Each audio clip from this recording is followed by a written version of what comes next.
Ya, selamat pagi sahabat Permata. Kembali lagi dengan saya Lasma Utabara di acara podcast Rumah Sakit Permata Cibubur, Konsul Dokter. Pagi hari ini telah bersama kita Dr. Nur Dalila, spesialis kulit dan kelamin. Selamat pagi dokter.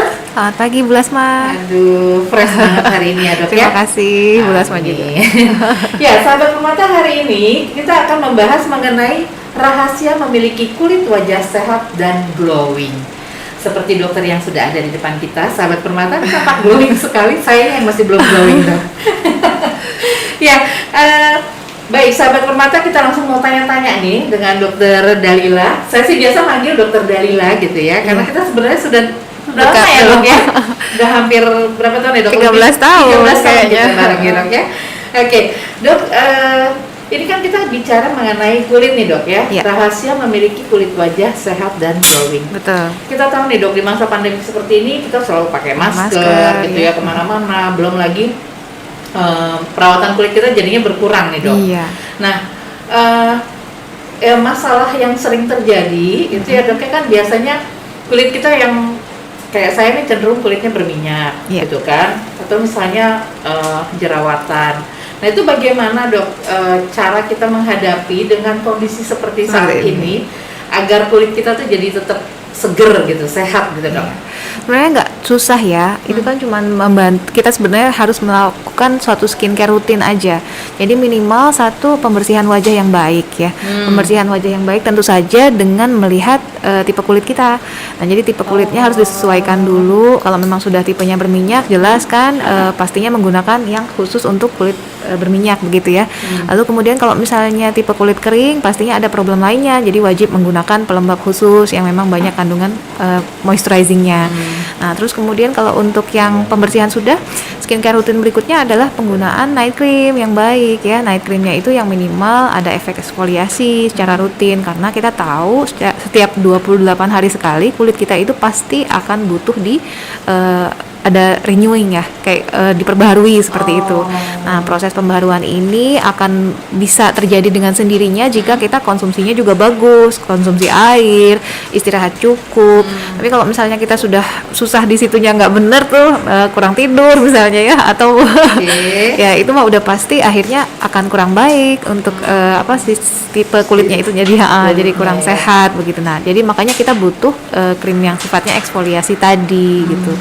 Nah, secara rutin kalau memang kita sudah melakukan ini, insya Allah sih glowing skin itu akan tercapai dengan sendirinya, begitu. Oh gitu. Iya. Sebenarnya dengan berarti hanya kalau Cuci dokter muka, bilang cuci muka yang rajin. Terus kemudian gunakan sesuai dengan tipe kulit ya, minum air yang cukup juga, betul. Glowing. Iya. Kan sekarang banyak nih dok produk-produk untuk glowing soalnya. Betul. Gitu ya dok ya. Nah, untuk masalah remaja nih dokter, karena saya percaya teman-teman atau sahabat Permata yang ikut podcast pada hari ini tuh pasti juga ada remajanya gitu. Betul, ya. Iya. Nah, masalah di remaja kan sekarang ini udah cuma di rumah aja. Oke, ini udah mulai sih ada yang masuk sekolah. Mandi aja males gitu ya. Gitu ya. Udah gitu kalau yang mahasiswa kan ya naik bis gitu ya dok ya, cenderung mukanya tuh lebih berminyak. Nah, bagaimana mengatasi yang kulit berminyak? Iya, itu sebenarnya suatu tipe kulit yang cukup anugerah sebetulnya menurut saya sih, karena gitu memang ya? Kondisinya kalau untuk yang tipe kulit berminyak ini nantinya pada saat aging dia lebih kepada mungkin kelihatan pori-pori aja, lebih kelihatan gede gitu ya. Tapi kalau dari segi kerutan dia ya nggak terlalu rentan, tidak terlalu jadi itu kayak sebel banget ya, maksudnya kan sama pori-pori ya.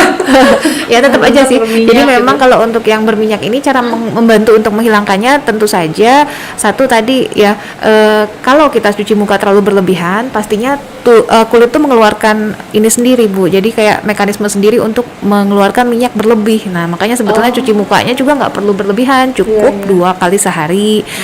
Yang memang wajibnya banget ya, kecuali kalau memang dia ada aktivitas luar yang berlebihan, contoh misalnya kena debu habis main basket atau apa, nah itu pas ekstra untuk dicuci mukanya lagi. Nah kalau sudah seperti itu, gunakan juga pelembab yang memang sesuai dengan tipe kulitnya. Jadi kulit berminyak tetap membutuhkan pelembab sebetulnya, tapi yang tidak komedogenik, yang lebih water based, yang gampang untuk diserap.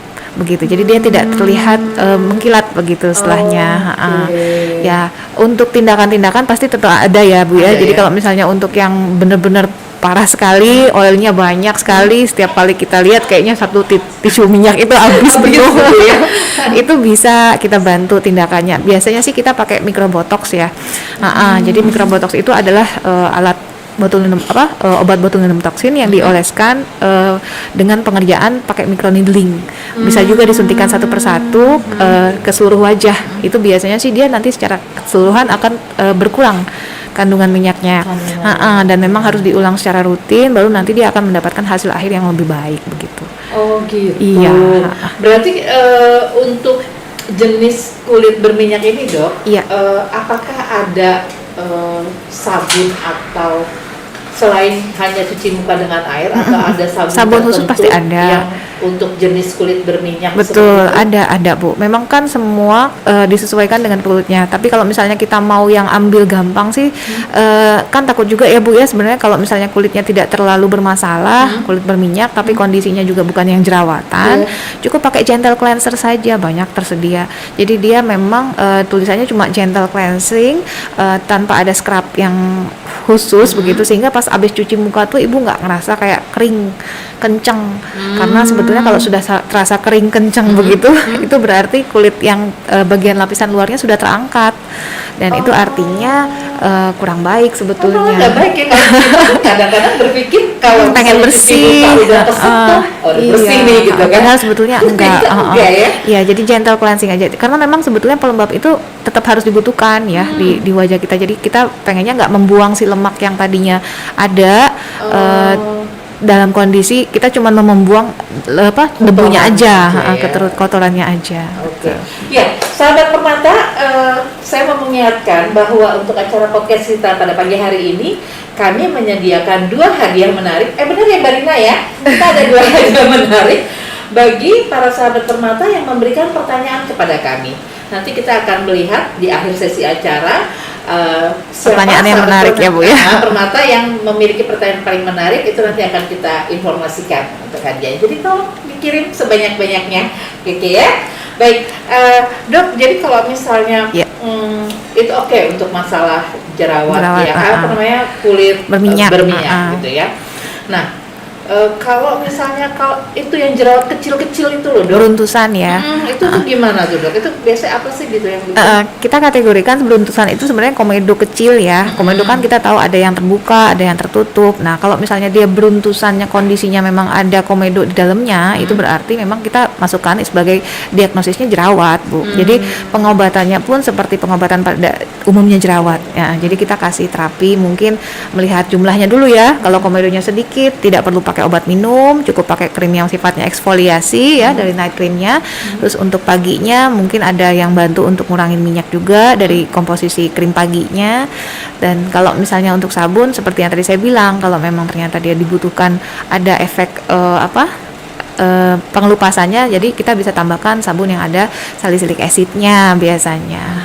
Nah itu yang beruntusan biasa yang jerawat. Tapi kalau misalnya beruntusannya karena ada penggunaan kosmetik tertentu nih, biasanya sih itu juga bisa ya. Jadi kategorinya itu beda lagi, dia punya keluhan gatal sebagai tambahan dari beruntusannya. Jadi beruntusannya ini bukan murni komedo, dia cuma ada gatal, terus ada kayak debris debu gitu di situnya. Nah itu biasanya kita kategorikan sebagai dermatitis kontak. Nah itu bisa dari kosmetik ya, kalau misalnya salah penggunaan masker yang banyak sekarang pakai penggunaan masker atau yang lain-lainnya.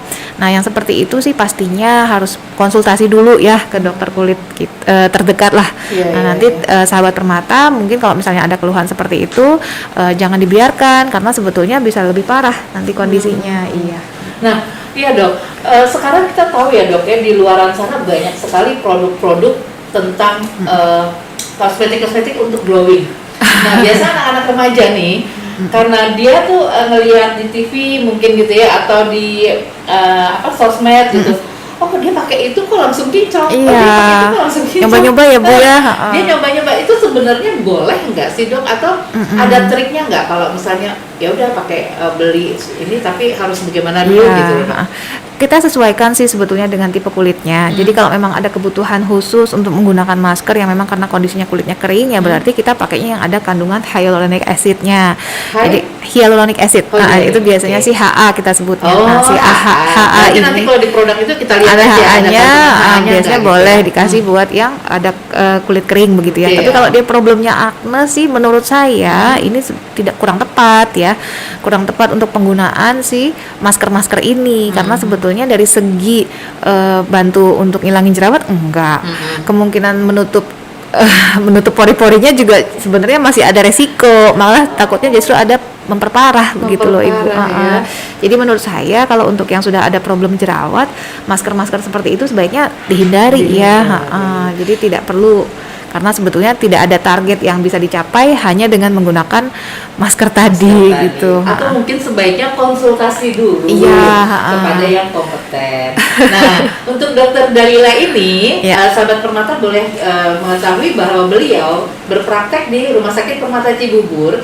Itu ada di hari Selasa pagi jam 9 sampai jam 12 dan siang jam 14 sampai jam 16. Nah, untuk hari Kamis ada pagi juga, itu di jam 9 sampai jam 12 dan siang jam 14 sampai 16, dan hari Jumat jam 9 sampai jam 12. Nah, bagaimana caranya sahabat Permata supaya bisa berkonsultasi? Nah, silakan sahabat Permata melakukan registrasi dengan mendaftar ke Rumah Sakit Permata Cibubur, boleh melalui WA yang kami sediakan, yaitu di nomor 0811 808806, atau boleh telepon ke nomor 021 2867 1144. Ini adalah konsultasi kepada Dokter Dalila supaya sahabat Permata tidak salah dalam membeli produk. Jadi sharing ya Bu ya, gitu ya, bisa dicek dulu sama Dokter Dalila jenisnya apa, kemudian cocok nggak pakai produk apa cocoknya. Iya, gitu ya, Dok, boleh. ya? Sebetulnya sih intinya kalau tidak ada problem masih aman menggunakan OTC produk. Tapi kalau memang ternyata ada yang bisa kita kombinasi dengan krim yang mungkin dari dokter ya, minimal saya biasanya suka kasih krim malam sih Ibu. Karena biasanya krim malam yang dari dokter tuh tidak menggantikan yang sudah dijual bebas begitu.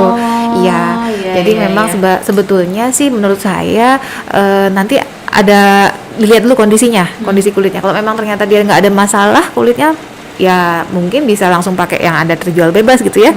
Tapi kalau misalnya ada masalah, sebaiknya konsultasikan dulu. Iya. Saya walaupun seperti ini kayak butuh konsultasi juga nih nanti. Karena bulan depan tuh udah mulai akhir tahun Dok, dan sekarang PPKM-nya udah mulai agak longgar. Udah mulai ada pertemuan-pertemuan, pesta-pesta. Nah ini banyak yang penting nih kayaknya. Betul. Gitu ya. Selama pandemi kan 2 tahun sudah nggak pernah diapa-apain, nggak pernah dirawat ya. Nah, sahabat Permata juga yang masih remaja ataupun yang mahasiswa, nah udah mulai ke kampus, sudah mulai ke sekolah, boleh deh gitu ya. Mulai nih kita perawatan mudah-mudahan bisa membantu ya Bu ya. Ayo dokter, ini udah banyak pertanyaan yang masuk ke kita. Boleh. Mungkin langsung saja. Pertanyaan pertama dari Khalifah 2010. Dok, mau tanya, di muka saya timbul jerawat di dahi, beruntusan, berminyak. Itu cara mengatasinya menggunakan sabun muka yang seperti apa ya? Karena wajah saya kusam Dok. Terima kasih. Iya, sabun muka aja yang diharapkan untuk bisa bantu kusamnya ya. Salah ya. Jadi sebetulnya sabun mukanya ini hanya membantu untuk membersihkan, tapi cleansing ini mesti diikuti dengan tambahan krim lainnya ya. Jadi menurut saya sih beruntusnya dipastikan dulu apakah memang disertai rasa gatal atau tidak. Tadi saya bilang kan kita harus kategorikan kalau beruntusan itu mengarah ke jerawat atau dia ada peradangan kontak akibat dari penggunaan krim yang salah. Kalau memang ternyata dia tidak ada kecurigaan ke arah yang kedua atau yang peradangan kontak tadi, berarti kita boleh gunakan krim-krim yang sifatnya untuk membantu pengobatan jerawat begitu ya. Nanti biasanya sih dikasih tutul jerawat, ada komponen asid salisilnya, atau mungkin kalau yang dijual bebas yang mengandung antibiotika ya, antibiotika gel seperti itu, karena untuk menurunkan populasi dari bakteri penyebab jerawat. Nah, selain itu, kalau untuk yang malam, sebaiknya sih menurut saya sih ada proses untuk eksfoliasi kulitnya, karena tadi dibilang juga kan ada kusam ya Iya. kulitnya. Kusam itu tanda bahwa ada penumpukan sel kulit mati yang belum terbuang dengan sempurna begitu loh. Jadi wajahnya itu nggak glowing tuh karena memang dia masih dihambat nih si Sama kulit kulit yang sel-sel mati kulit nih. mati. Nah, oleh karena itu dia butuh eksfoliasi rutin. Nah, eksfoliasi rutin ini supaya tidak terjadi iritasi, sebaiknya kita sesuaikan kan dengan tipe kulitnya. Makanya sebaiknya sih konsultasi dulu untuk supaya kita bisa lihat berapa kandungan yang terbaik bisa kita pakai, konsentrasi yang terbaik untuk krim eksfoliasi ini buat pasien tersebut begitu. Nah, terus kemudian kalau sudah seperti itu harusnya sih dalam efek kurang lebih 6 minggu lah paling cepat sebenarnya kalau untuk jerawat ya Bu ya, itu 6 minggu sudah mulai kelihatan perbaikan, makanya jangan ditunda. Oke, Iya. benar-benar. Karena kan kalau misalnya kita bicara wajah, kalau misalnya langsung dokter, udah pakai sabun ini, kan kita nggak Iya, tahu ya jenis mukanya heeh. berminyak atau jenis muka kering gitu ya, Sabun Dok, sih ya? rata-rata kalau untuk yang jerawat pasti sudah tertulis di situ ada kan komponen aktif, misalnya dia ada tambahan apa begitu ya, itu sebenarnya sih boleh-boleh saja. Ya biasanya sih ada asid salisil komponen tambahannya, tapi menurut saya sabun ini mau pakai yang gentle cleanser juga nggak apa-apa, yang penting yang kuat itu adalah yang dari krim malamnya yang bantu untuk ngilangin jerawatnya begitu loh. Berarti memang harus ada Iya. terapi khusus Terapi untuk khusus, yang di malam hari itu iya, ya, Dok, dilihat ya? kondisinya dulu sebaiknya Oke. begitu. Jadi gitu ya Mbak Polita ya. Jadi sabun mukanya nggak jangan sembarangan Iya, gitu kalau pakai produk sabun muka. Iya. Ya gitu ya Dok ya. Dan sebaiknya dikonsultasikan dulu. Jadi nanti bisa Supaya dilihat, bisa dilihat. masuk kriteria mana gitu ya. Oke, baik, selanjutnya dari Fitria Hani. Pertanyaannya, dokter, amankah penggunaan skincare yang lebih dari 5 tahun tidak berganti merek? Oke, skincare ya. Skincare yang 5 tahun tidak berganti Iya, merek. jadi cocok banget ya. Oke, ya. Sejauh saya ketahui ya Bu ya, kalau misalnya skincare-nya itu sudah jelas ada registrasi dan memang dia sudah melewati proses supaya bisa dijual bebas, itu pastinya aman. Ada izin badan POM Ada juga ya? izin badan POM, pasti aman sebetulnya. Jadi kalau memang ternyata itu krim yang sudah dijual bebas dalam artian dia sudah ada BPOM-nya, registrasinya ada, aman, nggak apa-apa, kan nggak ada problem, Iya, silahkan iya. dilanjutkan. Tapi kalau misalnya krimnya ini karena catatan khusus dia beli sama temennya beli sama dokter, mungkin itu kan ada satu komponen bahan aktif yang biasanya sih menurut saya sih harus jeda lah ibaratnya.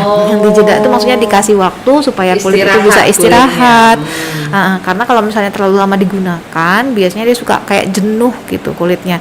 Ada Jadi jenuh juga bisa kulit, Dok. bisa banget. Jadi kalau penggunaan bahan aktif itu sebetulnya dia ada masanya ya. Kalau misalnya apalagi yang bersifat brightening agent. Apa tuh? Brightening agent tuh whitening kayak buat bantu lebih cerah gitu loh Bu. Brightening agent juga kan ada kategorinya ya Bu. Ada kategori yang aman jangka panjang, ada yang dibilangnya mesti dijeda, atau ada komposisi kombinasi. Nah, komposisi kombinasi ini kan biasanya yang dari resep dokter tadi yang saya cerita. Iya. Kadang kan cocok nih pakai dokter ini, pakai krim tapi beli sama temennya beli sama dokter. Nah, itu saya khawatirnya kalau yang seperti itu sih nanti pas dia stop tiba-tiba nanti ada flare seperti itu, jadi kayak ada breakout. Gitu ya. Ya, bukan purging ya. Kalau purging kan memang dia ada efek dari penggunaan krim malam karena memang dia mau bantu bersihin, dia ada keluar dulu. Tapi kalau breakout beda tuh. Breakout itu dia kayak ada beruntus yang keluar karena dia lepas dari satu komponen yang terlalu lama dia gunakan. Jadi kayak jerawatnya nanti tiba-tiba keluar gede banyak gitu. Biasanya sih seperti itu. Nah mungkin untuk Mbak Hani coba dulu nih, udah yang produk yang udah lama ini dilihat coba dulu di aja. stop. Kalau misalnya ada reaksi, Nanti malah dia takut ya. akhirnya dipakai lagi. Atau biasanya yang seperti itu jadinya kita akan kombinasikan sih sambil nanti pelan-pelan kita stop yang itu, nanti kita pakai yang dari sini misalnya ya, di pelan-pelan di stop, nanti jadi selang-seling sehari pakai yang ini, sehari pakai yang itu, nanti pas terakhirnya stop banget gitu. Yang dari sini juga aman sih Mbak, maksudnya Gitu ya. bisa insya Allah kita pilihkan yang buat jangka panjang, Jangka panjang. gitu dan jelas gitu ya Iya. bahwa Jadi- itu komposisinya apa. Jadi Mbak Hani, mungkin kalau bisa saya simpulkan tadi, kalau memang produk itu sudah ada izin Badan POM-nya, sebenarnya sih aman-aman Iya. saja, gitu ya Dok ya. Dan Asal nggak ada problem ya. reaksi di mukanya juga nggak ada yang gimana-gimana. Tetapi tetap coba diperhatikan, gitu ya Dok ya. Harus ada istirahatnya nih, karena si wajah ini ternyata ada masa jenuhnya, gitu ya. Ya, Jadi, kalau ada terus komponen gitu bahan ya. aktif brightening biasanya. Gitu ya. Oke, Mbak Hani ya. Baik, selanjutnya dari ICTV. Dokter, bagaimana caranya merawat kulit wajah kering, sensitif, agar menjadi sehat dan glowing? Nah, Kulit kering sensitif. Iya. Baik, ya sensitif skin ini agak susah sebetulnya ya. Jadi kalau sensitif skin ini kita mau pilih yang cepat, bahayanya dia iritasi. Tapi dipilih yang ringan, nanti dia jadi kayak ngerasanya lama efeknya. Nah, jadi sebetulnya problem sensitif skin itu dia punya rangsangan di bawah kulitnya itu lebih besar. Jadi dia punya pembuluh darah lebih banyak, terus sel-sel sarafnya juga lebih banyak di bawahnya. Makanya dia akhirnya pas penggunaan krim yang kita menurut kita nih kulit kita berminyak gini ya biasa, tapi buat kulit sensitif itu terlalu berlebihan. Nah, over excited dia jadi kayak gitu. Nah, jadi biasanya kita pilihkan yang rendah. Nah, asal penggunaannya rajin, sebenarnya yang rendah ini pun nanti akan sedikit banyak mengajari kulit supaya dia lebih lebih kuat terhadap Beradaptasi komponen dulu tadi gitu ya, ya, beradaptasi. dengan- Jadi kayak diajarin dengan yang paling ringan dulu, nanti pas sudah selesai itu naik tingkat sampai nanti akhirnya dipakai krim lah yang maintenance untuk jangka panjang yang bikin dia glowing. Begitu. Karena target untuk glowing ini biasanya kalau cuman pakai krim yang ringan pastinya kan nggak bisa terlalu cepat begitu. Lama ya, Ha-ha. prosesnya ya. Iya, paling seperti itu sih. Jadinya ada prosesnya. Ada proses dan dimulai dengan dosis yang paling Paling rendah dulu, gitu ya, Dok, ya. Oke, beda berarti kalau yang kulit berminyak sih Kayaknya paling kuat juga aman. aman. Tapi kalau Iya, kulit kering betul. ternyata lebih sensitif ya. Kulit kering sensitif itu dua jenis kombinasi kulit yang berbeda sih Bu. Kalau kulit kering kan kulit kering aja ya. Berarti Kalau kalau kulit kering dibilang dengan kering sensitif tuh dia sensitif- memang ada tambahan tadi yang saya cerita di bawah kulitnya tuh ada sensory nerve ending yang lebih banyak yang bikin kondisinya lebih gampang bereaksi terhadap apapun yang kita berikan. Ya, jadi Mbak Tiwi, karena Mbak Tiwi ini memiliki kulit wajah kering dan sensitif, memang sebaiknya berkonsultasi dulu. Ya minimal ke- pakai pelembab lah kalau memang Iya, ya. susah untuk ketemu Sementara misalnya gitu ya. minimal pakai pelembab yang sudah disesuaikan ya dalam artian dia memang hipoalergenik. Ada keterangan seperti itu digunakan dulu secara rutin. Kalau itu sudah membantu sih ya alhamdulillah, tapi kalau misalnya ternyata belum dapat efek glowingnya boleh nanti konsul ke SPKK terdekat. Nah, Dok, kalau misalnya pakai pelembab aja memang bisa jadi glowing, Dok. Jadi gini, pelembab itu juga jangan salah, cuman pelembab murni itu jarang banget ya. Biasanya dia dikombinasi sama sedikit brightening agent. Pasti ada di Biasanya, setiap produk pelembab. bukan pasti ya, tergantung tipe pelembabnya juga. Tapi maksudnya kalau misalnya dia pinter milih dalam artian ada tulisannya apa, kan bahan aktif itu kan kita udah tahu tuh yang brightening agentnya apa. Terus kemudian ada yang efek untuk bantu ya antioksidannya apa misalnya. Sunscreen aja sekarang banyak banget Bu yang dikomposisikan dengan kayak misalnya antioksidan. Jadi vitamin C ditambah antioksidan tambah sunscreen. Jadi dia udah sekaligus tuh efeknya dapat semua. Jadi ya tadi saya bilang nanti dilihat komponen bahan aktif pelembabnya. Kalau misalnya memang dia tidak bersifat yang terlalu keras dalam artian bukan brightening agent keras, kita harus cerita dulu di brightening agent keras itu apa aja. Ya Karena itu kalau kering dan sensitif ini pasti masalah banget gitu kan ya, Dok. Ya, kalau yang brightening agent yang buat kulit sensitif baiknya sih tidak menggunakan ini ya Bu ya, alpha hydroxy acid. Alpha hydroxy acid itu biasanya kita hindarin. Tapi kalau pengen yang ringan-ringan biasa sih mungkin yang ada ceramide-nya ya dari pelembabnya itu sudah cukup baik sih menurut saya. Jadi kalau mau memilih produk pelembab juga harus benar-benar dilihat yang komposisi bahan aktif. kadarnya itu lebih rendah ya, Dok ya. Iya. Mungkin gitu ya Mbak Tiwi. Tapi kalau misalnya masih kurang puas, boleh datang konsultasi ke sini ya. Silakan. Dokter Dalila ada hampir setiap hari, ada hari Selasa, Selasa, Kamis dan Jumat ya. Oke, lanjut nih Dok, dari Nisa 27. Siang Dok. Ya, Perawatan wajah untuk anak SMP yang aman apa Dok? Karena males sekali cuci muka. Subhanallah ya. Nah, jadi kalau malas cuci muka itu repot ya. Udah pasti harus kalau misalnya untuk cuci muka itu, karena cleansing itu adalah tahap pertama untuk mempersiapkan kulit untuk menerima bahan aktif yang mau kita kasih setelahnya. Jadi kalau dari segi pembersihan wajahnya aja nggak betul, nanti pas kesananya pasti ada problem-problem tambahan. Mulai dari dia numpuk kan, pori-porinya ditutup sama si debris atau debu. Nah, jadi jerawatan, bisa juga karena itu jadinya dia muncul malah yang lebih parah. Kadang-kadang juga suka jadi bisul ya di muka. Iya, yang kayak gitu. Suka saya lihat tuh gede-gede. Iya, nah yang kayak gitu tuh sebetulnya bisa ditangani cuman dengan pembersihan yang tadi saya bilang, pembersihan yang rutin. Tadi dia nanyanya gimana Bu? Yang pengen malas cuci muka. Jadi perawatan wajah yang aman untuk anak SMP apa gitu? Satu, sabun muka yang sesuai dengan tipe kulit. Jadi kalau memang mau cari yang paling aman, yang gentle cleansing, banyak merek dijual bebas banyak. Gentle cleanser, non scrub. Biasanya sih saya anjurkannya seperti itu. Jadi scrub itu juga bukan yang harus dipakai tiap hari. Walaupun dia bilang katanya ringan sekali, aman dipakai tiap hari, menurut saya sih nggak usah. Ya.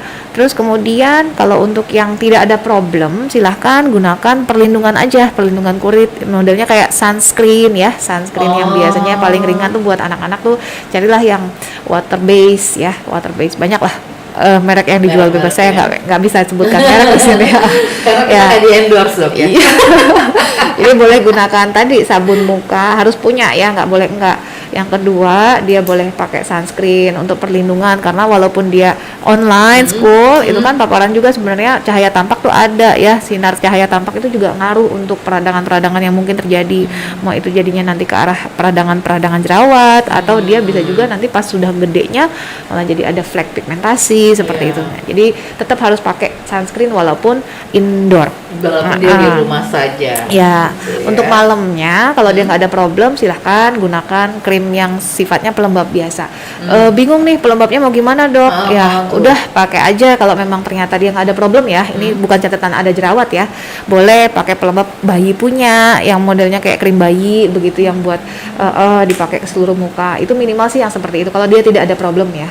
Tapi kalau dia ada problem jerawat, biasanya sih nggak mungkin kita kasih pelembab tanpa kita bantu eksfoliasi. Jadi kayak ngasih pelembab terus-terusan ke muka, akhirnya nggak ada yang dibantu untuk dikikisnya, numpuk udah jerawatan full. Ya, hati-hati ya. Iya, baik, masih banyak nih Dok pertanyaannya. Ya, silakan. Selanjutnya dari Hafi @official. Siang Dok, mohon penjelasannya. Untuk amankah treatment PRP yang sedang viral saat ini? PRP, oke. Sudah tahu berarti PRP itu apa ya? Kita sekilas aja biar semua pendengar pada tahu. Singkat PRP apa Dok? PRP itu platelet rich plasma yang sebetulnya diambil dari darah pasien sendiri. Jadi ambil darah pasien sebanyak berapa mili begitu ya, terus nanti diproses lah menggunakan antikoagulan khusus ya. Kemudian dia ada konsentratnya. Si konsentratnya ini rich dengan plasma. Jadi platelet, jadi dia kayak ada komponen trombosit yang paling tinggi gitu. Nah, itu yang akhirnya disuntikan kembali ke seluruh muka karena dia sudah mengandung sedikit banyak ada growth factornya. Growth factor yang ada di situ juga kita belum tahu nih apakah dia itu jenisnya ini berapa banyak, tergantung dari tipe pasien masing-masing. Kalau misalnya memang dia persiapannya baik, dalam artian dia konsumsi juga bagus, sudah makan yang bagus selama 2 minggu ke belakang, PRP-nya pasti bagus. Tapi kalau misalnya dia juga nutrisinya nggak bagus, dia berharap pengen PRP tapi dari darah sendiri, terus nantinya pengen efeknya bagus, ya mungkin nggak akan semaksimal kalau misalnya kita pakai yang khusus gitu ya, yang sudah tersedia. Karena sebenarnya si growth factor ini juga banyak yang terjual sudah jadi begitu. Tapi kita nggak tahu punya siapa gitu ya. Memang itu sudah dibikin, jadi dia komponennya itu bisa dari hewan ya, tapi dia sudah dibuang protein khususnya sehingga tidak akan ada alergi. Kemudian bisa disuntikan ke muka. Aman begitu. tuh Dok? sejauh yang saya gunakan sih aman. Aman. Nah, biasanya sih saya juga pakai tuh buat kasus misalnya kayak skar jerawat begitu ya, kita suka bantu supaya dia bagus kembali dengan tindakan penyuntikan seperti itu. Nah, tadi pertanyaannya PRP Ya itu dia aman nggak treatment aman atau PRP enggak? ini ya? Keamanannya sih sejauh yang misalnya dia mengikuti prosedur, pastilah ya kalau misalnya penyedia layanannya itu rumah sakit, klinik, pastinya sudah sesuai prosedur, pastinya aman. Jadi maksudnya nggak usah khawatir dari segi persiapannya, karena memang pasti dia sudah melewati semua sehingga bisa diaplikasikan ke pasien yang Itu disuntikan atau gimana dok? prosesnya itu boleh add-on tuh artinya dia pas sudah dilukai mukanya dengan laser kah, dengan microneedling kah, dioleskan saja, bisa seperti itu. Atau prosesnya juga bisa dengan injek papul itu jadi kayak disuntikin satu-satu ke area yang membutuhkan, karena prinsipnya si growth factor yang ada di komponennya ini dia akan menormalkan kondisi yang ada di bawahnya. Jadi misalnya kita pengen problemnya untuk kasus jerawat nih, atau kasus yang kayak tadi skar jerawat, bopeng-bopeng. Bopeng-bopeng.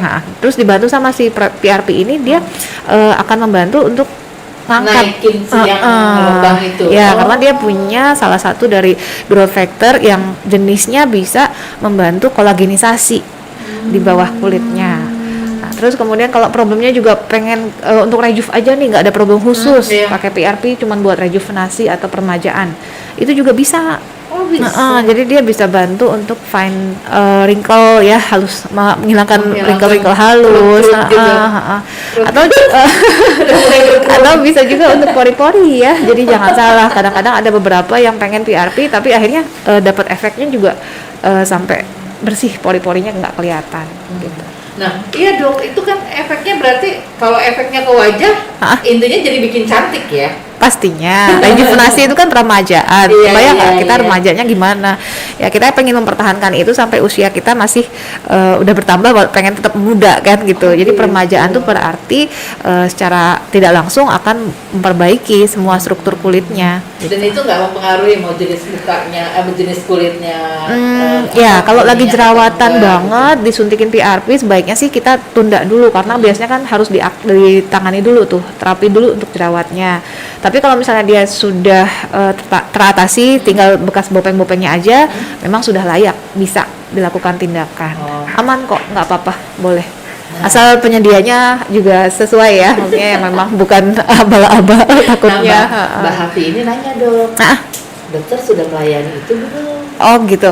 Untuk ya, kalau dari sini sih kita biar aman, sebetulnya sih kita tidak ambil dari darah pasien. Tadi saya bilang saya add on tapi menggunakan growth factor yang sudah tersedia, dan artinya pasien nggak perlu ambil darah begitu.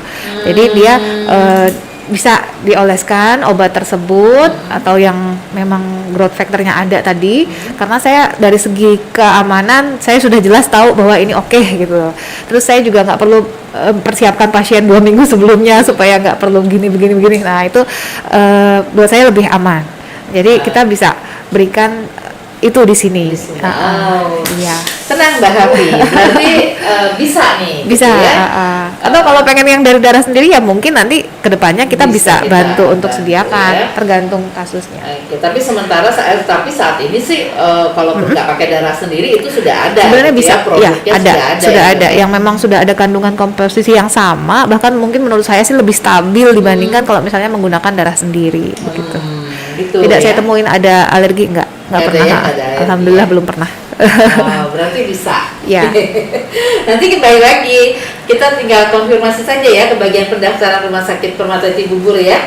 Boleh ke nomor WhatsApp kita ke 0811 80 8806 atau ke nomor telepon Rumah Sakit Permata Cibubur di 021 2867 1144. Oh iya, sahabat Permata, perlu kami informasikan juga bahwa Rumah Sakit Permata Cibubur ini kita melayani screening PCR ataupun antigen gitu ya, swab PCR ataupun antigen menggunakan drive-thru ya. Nah, untuk biayanya sendiri untuk screening ataupun swab PCR ini biayanya itu Rp275.000, hasilnya someday. Nah, untuk antigen itu hasilnya 1-2 jam itu sudah ada dok. dan biayanya itu hanya Rp90.000. Wah, luar biasa ya. Sangat murah. Sangat Ya, murah. jadi sahabat Permata yang saat ini mungkin mau melakukan perjalanan, udah mulai nih kayaknya ya, tapi tetap ya prokesnya dijalankan. Nah, kalau membutuhkan screening untuk PCR maupun antigen, silahkan datang ke Rumah Sakit Permata Cibubur. Caranya bagaimana? Cukup di WhatsApp saja kepada kami di 0878 7208 9554. Oke, lanjut lagi nih Iya, Dok. silakan, Karena masih silakan. banyak. Iya, boleh. Sekarang dari David. Pertanyaannya nih Dok, siang Dok, mau tanya seberapa penting sih Dok penggunaan sunscreen? Oke, seberapa penting? Berarti nggak selama ini nggak pernah pakai mungkin ya? Tapi mungkin Kurang atau jarang-jarang. jarang-jarang. Ya, satu sunscreen itu adalah pelindung terhadap kita jangan sampai nanti mendapatkan suatu kondisi disebut premature aging. Nah, premature aging ini artinya dia menua tapi lebih awal. Nah, itu karena pengaruh apa? Biasanya karena pasti paling banyak ya dari sinar matahari. Tapi sebetulnya jangan salah ya, kan ngerasanya indoor aja. Saya nggak kalau kena panas matahari. Nah, tadi yang saya bilang, jadi memang ada peradangan-peradangan lainnya yang mungkin bisa ditimbulkan pada saat kondisi pasien itu indoor. Jadi mau itu main HP sering banget gitu ya, atau dia di depan komputer sering banget. Nah, itu juga sama, tetap harus dilindungi. Jadi menurut saya sih penting sekali ya, karena ini susah ya sebetulnya, pasien-pasien kadang-kadang suka males, apalagi mau diulang ya, boro-boro mau pakai. Ngapain gitu pakai Iya, sunscreen, ayo gitu kan diubah ya, Dok? habitsnya. Karena kalau misalnya Gitu ya. diubah deh habitsnya. Karena memang sebetulnya kalau menurut saya nanti Anda akan mendapatkan benefit dari penggunaan sunscreen rutin ini setelah beberapa tahun yang akan datang. Jadi mungkin tidak ada spot pigmentasi, tidak akan ada kerutan yang lebih awal munculnya, atau mungkin justru juga sama kayak pori-pori. Pori-pori itu salah satunya adalah karena aging juga loh, Bu. Jadi pori-pori yang terjadi di kulit kita itu biasanya juga berhubungan dengan aging. Jadi kalau misalnya kita tahu nih ada stres oksidatif, salah satu penyebab stres oksidatif kan matahari. Nah, itu stres oksidatif tuh merangsang kolagen-kolagen yang ada lebih cepat berubah menjadi serat yang lain, serat yang menua tuh serat elastinnya. Nah, jadi lebih kenyal, jadi lebih kayak kerutannya jadi kayak sagging, justru seperti itu. Nah, itu terjadi akibat dari panas matahari tanpa perlindungan begitu. Iya. Berarti sunscreen itu sebenarnya sangat Iya. penting untuk membantu kulit wajah kita ya, Dok. Jangan ya? lupa reapply. Reapply ya. Ya. Oke, lanjut nih Dok dari Habibi 11@abi. Silakan. Dokter, gimana merawat kulit wajah sehat glowing di masa pandemi? Nah, gimana kalau setiap hari kulit wajah terkena debu ataupun matahari? Terus yang ketiga, gimana cara merawat kulit wajah di usia 40 tahunan? Oke. Saya banget. Yang satu dulu ya, yang selama pandemi. Satu. Jadi kalau pandemi gini kita pakai masker, pastikan maskernya diganti setiap 4 jam sekali. Diganti kalau bisa ya. Soalnya sekarang kan juga sudah nggak susah menemukan masker ya, Bu. Harganya juga udah banyak. Iya. Udah. Terus kalau misalnya memang di saat pandemi gini kita tahu kita nggak terlalu harus pakai make up yang tebal, nggak usah pakai foundation. Ini perempuan ya, Bu ya? Nggak tahu ya. Pokoknya kalau perempuan jangan pakai make up yang terlalu tebal. Lihat gambarnya perempuan dong. Perempuan. Jadi gitu, minimal kita pakai bedak aja, tapi bedaknya juga jangan BB cream atau cushion ya. BB cushion tuh banyak banget tuh yang pakai pengen kelihatan glowing kayak orang Korea gitu ya. Tapi pada akhirnya menutup pori-pori karena tidak pernah double cleansing. Nah, jadi menurut saya yang paling penting gunakanlah sunscreen yang water based ya. Water based itu dalam artian dia lebih banyak kandungan airnya, tidak terlalu lengket pas dipakai. Kadang ada juga yang punya sunscreen tuh sampai kayak kelihatannya tuh nggak ada yang nempel sebenarnya. Itu ada loh. Jadi memang cari yang paling enak buat Anda. Kan tiap orang beda-beda ya. Iya, Kalau pengen ketemu sih, Bu. gitu ya. Iya, jadi kayak primer aja, Kelihatannya. kayak primer aja. Jadi benar-benar halus banget, nggak ada rasa. Jadi kayak kulit kedua. Nah, satu itu. Terus kemudian pakai bedak tabur aja, udah. Seperti itulah kalau selama pandemi ini menurut saya ya. Kalau misalnya pembersihannya cuman pakai yang ringan begitu, cuci muka biasa cukup. Tapi kalau sudah pakai make up tebal kan wajib double cleansing. Dalam artian bersihin dulu nih make upnya. Udah dibersihin make upnya pakai make up remover atau micellar water ya. Baru kemudian dia double cleansing dengan sabun seperti itu. Nah, Iya, itu satu iya, ya, iya, udah iya. terjawab. Terus yang keduanya, Yang kedua, terus gimana ya tadi dok, kalau dia terkena debu atau matahari, Hah? ya pakai cleanser tadi ya, kalau sama dengan kalau oh pakai iya, makeup ya. karena aktivitasnya ya, pastinya kan kalau sudah kena matahari kan kita udah pakai pelindung nih sebelumnya, pembersihannya harus bagus juga.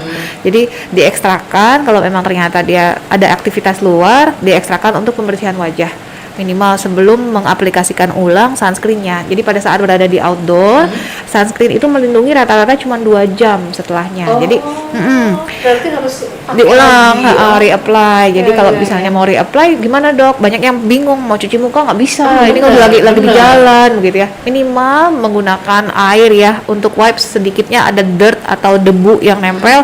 Minimal seperti itu ya, pakai wipes dulu baru nanti diaplikasikan ulang si sunscreennya. Saya tetap akan bilang seperti itu sih dari saya pribadi, karena merasa itu sebenarnya benefit untuk mendapat sunscreennya itu lebih besar dibandingkan kerepotan kita Iya. menggunakan itu gitu. Benar-benar ya. Nah, terus terus yang ketiga, gimana usia cara 40. merawat kulit wajah di usia 40 Ya. 40 tahunan? Kalau usia 40 tuh kita udah tahu ya, pasti agingnya udah kelihatan. Problem aging tuh kan satu, dia ada hidrasi kulit yang kurang baik, kemudian ada spot pigmentasi, ada juga yang jadi kerutan, Iya. ada yang jadi sagging kulitnya, atau jadi volume loss. Volume loss tuh volume yang menghilang gitu ya.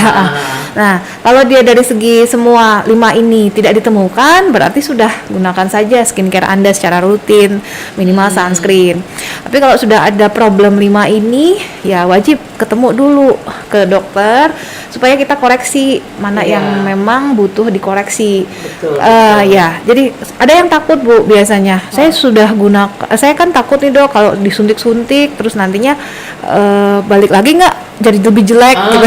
Benar-benar apa di feeling ya dok ya? Ya filler ya, atau misalnya gitu ya. botox begitu ya, Nanti atau habis itu balik lagi atau yang bagus, paling bagus tuh sekarang tuh sebenarnya PDRN Bu, salmon DNA. Iya, Nanti kita bahas itu ya.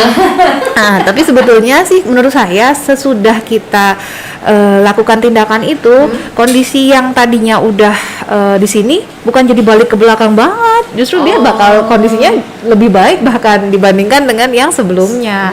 Walaupun nantinya itu akan habis dengan sendirinya seiring waktu, karena dia harus diulang ya. Kalau misalnya menurut saya, misalnya ada volume loss kan pasti kita akan bantu dengan filler, atau kalau misalnya ada botox kerutan yang memang kerutan aktif, itu kita lemahkan dengan injeksi botulinum toksin. Terus kemudian ya itu tetap harus diulang sih, karena kan ada masanya masing-masing dari itu, rata-rata sih 6 bulan sekali biasanya. Oke. Iya. Aduh. Menjawab ya, mudah-mudahan menjawab. Ternyata perempuan itu ya. Tapi enggak loh, bisa laki-laki juga bisa, banyak gitu, saya banyak sekarang banyak ya? sih. Ya ampun. Kepengen bersih itu enggak cuma perempuan. Tapi kan biasanya perempuan ya dok yang lebih gimana Iya, gitu ya. Oke, lanjut nih dok, dari fraktur hepatika. Namanya Fraktur. hepatika.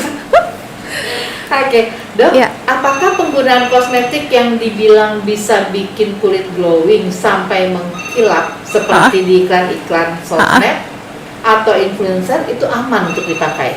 Kulit glowing, nah itu komposisinya apa ya, harus tahu dulu sebetulnya. Jadi kalau misalnya dia setahu saya yang lagi banyak digunakan atau itu rata-rata konsumsi itu loh Bu, kayak minuman kandungannya kayak ada glutationnya gitu. Atau dia kayak yang kolagen drink, kolagen itu, kayak gitu-gitu tuh. Ya, saya nggak tahu jelas apa yang diminta untuk dijelaskan, karena kan banyak dia nyebutinnya cuman gitu ya Bu ya, nggak jelas Ada juga apanya yang gitu ya. loh, kayak serum-serum gitu loh dok. Oh serum, kalau cuman yang di luar saja sih, karena memang dia itu komponennya sudah disiapkan khusus untuk langsung ke kulitnya, pastinya akan cepat menyerap. Tapi kembali lagi tergantung kepada isi bahan aktifnya. Kalau misalnya memang ternyata itu isi bahan aktifnya hanya sepersekian dari yang dibutuhkan, ya tetap aja butuh tambahan begitu kan Bu. Jadi serum ini yang tadi Ibu sebutkan misalnya ya, itu mau dicoba untuk aman atau tidaknya, beda-beda orang pasti ada kebutuhan berbeda-beda ya. Jadi maksud saya, pertama mau coba-coba sih silahkan saja ya, tapi asal sudah tahu kalau misalnya ada resiko lebih lanjut pasti tanggung sendiri juga gitu. Nah Kalau dia masalahkan dengan yang kayak misalnya penggunaan tadi ya kolagen drink, kolagen drink itu selama penggunaannya rutin, itu pasti akan memberikan hasil, sedikit banyak pasti ada perbaikan tentu saja. Tapi kalau cuma sekali-sekali minumnya, mengharapkan cuma sehari minum sekali, terus besokannya bolong, sampai seminggu bolong, sebulan depan baru pakai lagi, itu nggak akan ada hasilnya ya, karena kita tahu sebetulnya itu kan masuknya lewat saluran cerna. Dari saluran cerna dia diproses dulu, habis diproses dulu dia mau nyampe ke kulit aja butuh berapa tahapan proses yang panjang, sehingga dia akhirnya baru bisa memberikan efek. Itu ada dosis terapi, baru dapat dosis terapi itu sesudah pemberian berapa lama begitu. Nah, itu yang harus dipikirkan. Jadi butuh konsistensi.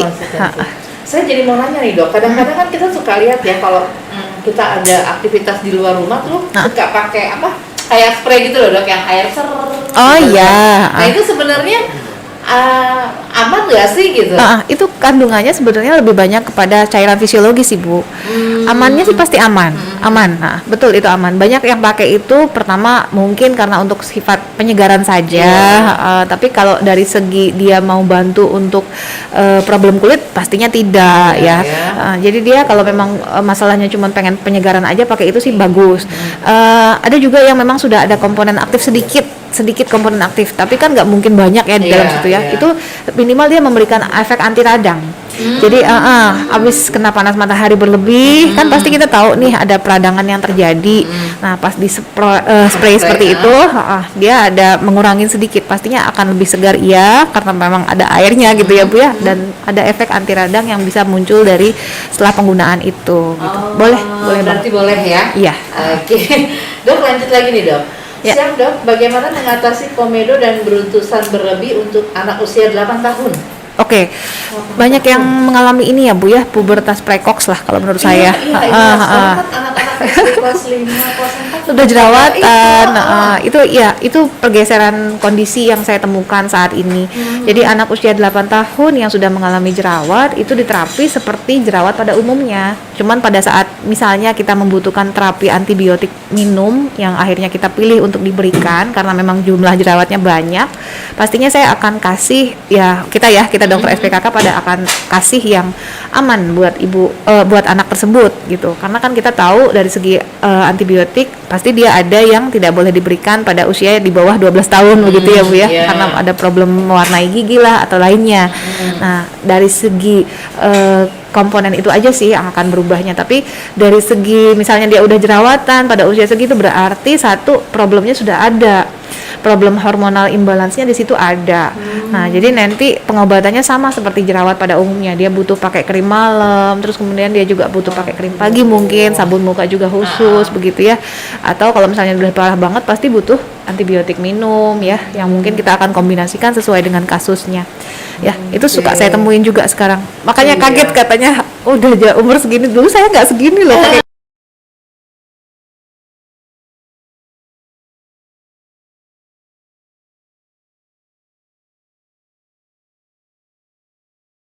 Amannya karena kulit kepala tuh kalau ada black dot biasanya infeksi jamur bisa Pak. Biar bisa kita lihat langsung gitu ya dok. Betul. Ya, masalahnya terkait dengan apa? Betul. Gitu ya. Iya.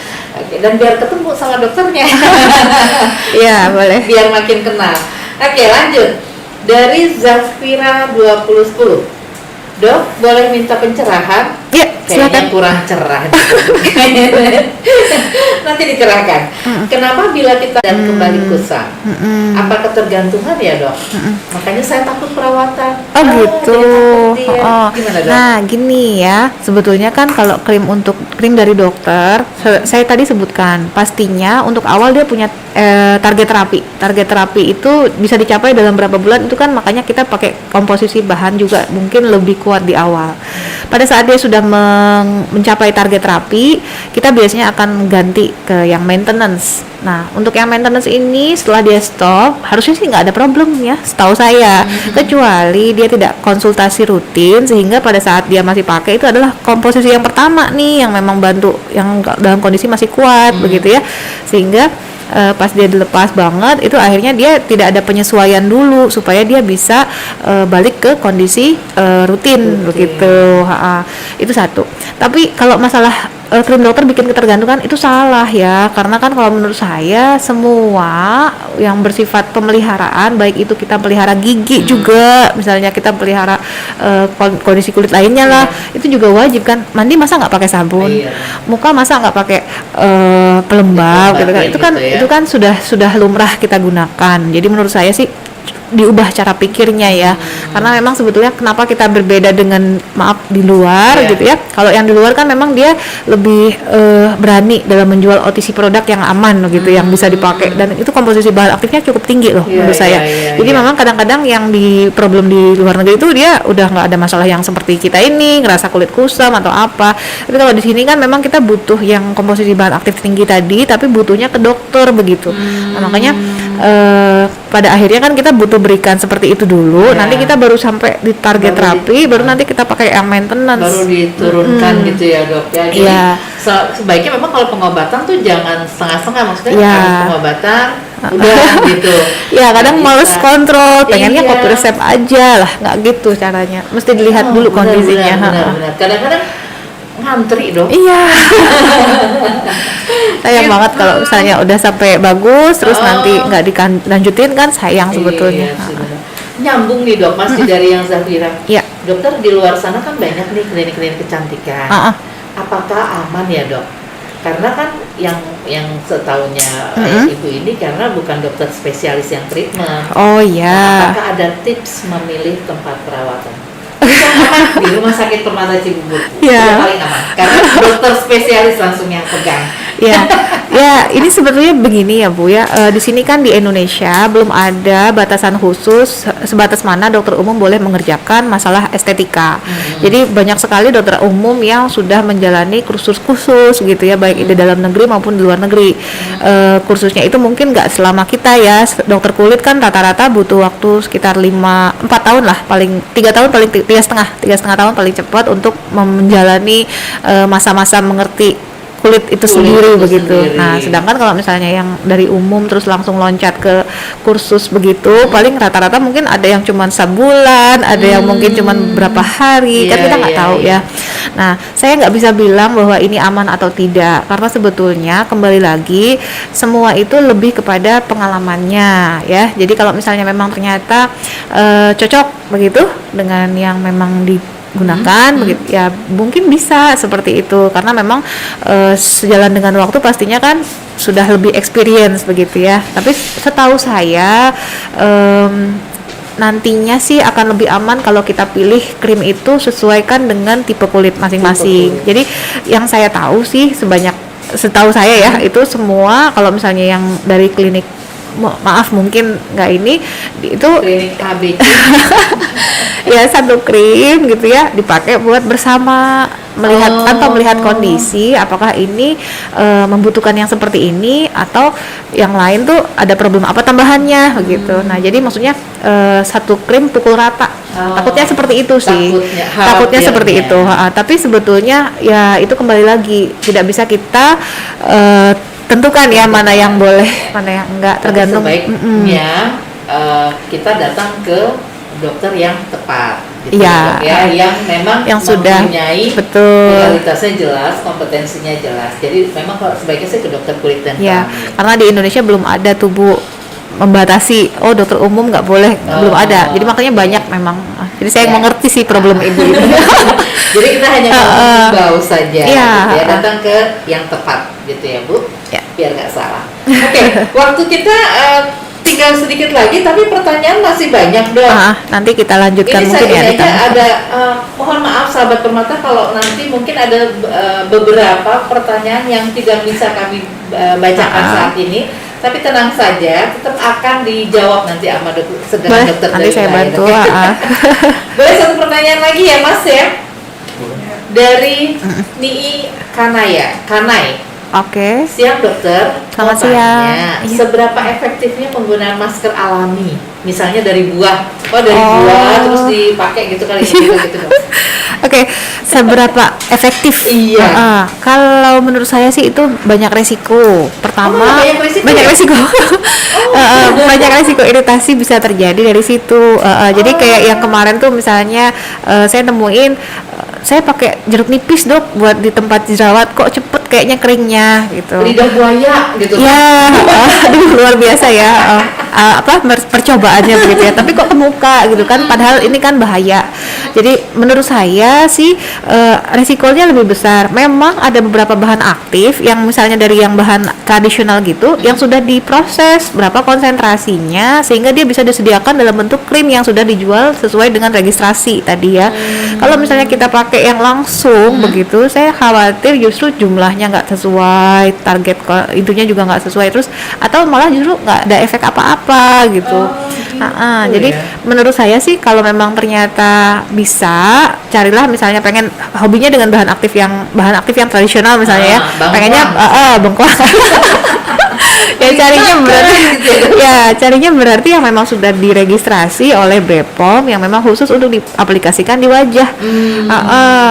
Takutnya nanti nggak sesuai gitu, lokasinya nggak sesuai aplikasi, kulitnya lebih tipis malah jadi iritasi. Jadi gini-gini nih ya. Aduh minta maaf ya. Padahal yang nanya masih banyak ya. Oke, nanti kita akan cari sesi lain dok ya. Kita akan ada pertemuan karena PR-nya masih ada dok. Oke. Dari apa tadi namanya? Dari salmon. Salmon ya. Salmon ya. Mau dibahas sekarang nanti aja. Udah digini. Oh gitu. boleh. Nanti kita balas ya dari sesi yang selanjutnya. Tapi tolong sahabat permata bikin pertanyaan yang banyak sehingga nanti kita akan carikan waktu yang tepat untuk sesi ini gitu ya dok ya. Tambahan.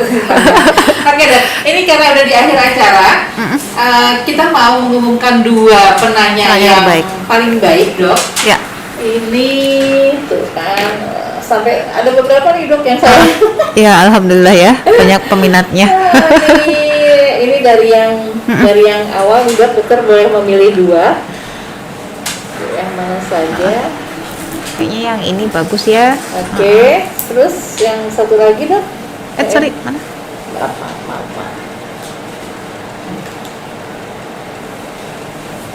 Ya, mana lagi? Sama ibu satunya? Enggak.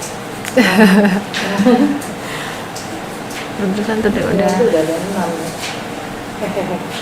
Nah ini aja ya. Ini kan tadi yang ini udah yang. Yang tadi yang pertama kan. Iya. Terus ini bagus ini. Yo, siapa yang dapat? Tadi aja Bu yang itu. Yang ini nih. Yang PRP ya. Oh, yang tadi ngomong nih. Iya. Oke, kita sudah mendapat 2 pemenang. Yang pertama yaitu dengan Mbak Kolifa 2010. Selamat ya. Selamat. Yang kedua dengan Hafi @official. Senyum-senyum. Ini karena masih yang tadi kita nanya ya, perempuan atau laki-laki? Karena sebenarnya pertanyaannya kayaknya mewakili gitu ya Bu ya. Banyak pertanyaan-pertanyaan lain. Oke, untuk Mbak Hafi nanti ditunggu untuk PRP-nya. Yang lain pertanyaannya bagus-bagus juga kok. Cuma memang kita harus pilih 2 terbaik. Iya. Baik. Oke sahabat permata, karena waktu kita sudah habis, sekali lagi kami mengingatkan untuk para sahabat permata yang mau berkonsultasi dengan Dr. Nurdalila, kita ada setiap hari di hari Selasa pagi dan sore, beliau ada di jam 9 sampai jam 12, siang di jam 14 sampai jam 16, dan di hari Jumat beliau ada di jam 9 sampai jam 12 siang. Bagaimana cara registrasinya? Cukup dengan WA ke kita di 0811 808806 atau di nomor telepon 021 2867 1144. Terima kasih banyak sahabat permata. Terima kasih Dr. Dalila untuk waktunya. Ya, sama-sama ya. Ini ada hal yang sangat menarik ya, sangat baik untuk kita hari ini. Oke, terima kasih sahabat permata. Selamat siang.